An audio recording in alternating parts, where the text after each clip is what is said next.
دبرسوا بسیاره که دا آیا جمال خاشقچی مریه سروک امریکا دونالد ترامپ دبیجتن و پیدچت مری بتو اوه پرغمگینه.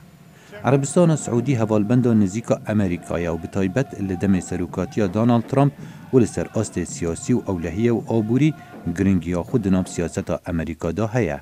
لورا لدسپیک سروک دونالد ترامپ دو دل بو لسر هاوشتنا پینگاوه که دج عربستان سعودی لگواشا سرخستنا ماف مروان بهستر بو جبر جواندین آبوری. وزیر دربه امریکا مایک پمپیو لدسپیکا و هفتی سردان عربستان سعودی کربو او دبیجت عربستان سعودی هر هبونا دستک دپرسا جمال خاشقچی دا رد کد.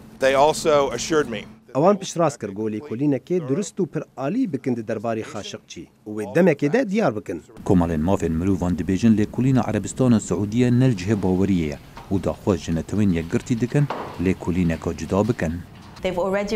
اوان زانیارین دجیک را گهاندن. گوتن جه قنصلخانه در کفتیه. جبر ویه که هر انجام جلی کلینان در کون چوابد نجه باوریه. مالباتا دا سالاداری عربستان سعودی نافدارن به سردریا تند دگر رکبریا ولاد و به دستکی پیلایی دست حالات پریوه دبن. دستهلاداری خونیشاندان قدقه کرنه و هر تم هوابو. کمالین ماف مروان دبیجن نتوین یک گرتی زورکار بو گهارتنا و روشه نکرینه. ولاتن اندام نتوینی گرتی بتایبت اون براوانی مافان دکن زور جاران درونه دما کبابت لسر حوال بندوان سعودیه بد.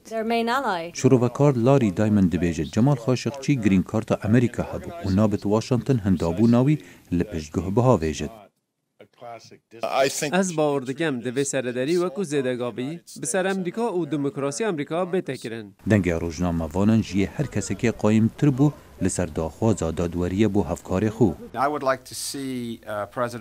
از دخوازم سروک ترامپی ببینم. بو نمونه بدنگ که بهز داخواز زانیارین زیدتر بکد دا سعودی راستیه بیجن. زور گرنگه افدنگه جسر حکومت امریکا در کبه. کمیتا پاراستنا روزنامه‌وانان دبیجت روزنامه‌وانیا آزاد و رخنگر لسر آست جهان دتنکاویان در باز دبد. نها پتر جه 206 روزنامه‌وان لجهان دیگرتی خانه دانه و 44 روزنامه‌وان هاتینه کشتن و 27 دی هاتینه تیرور کرن.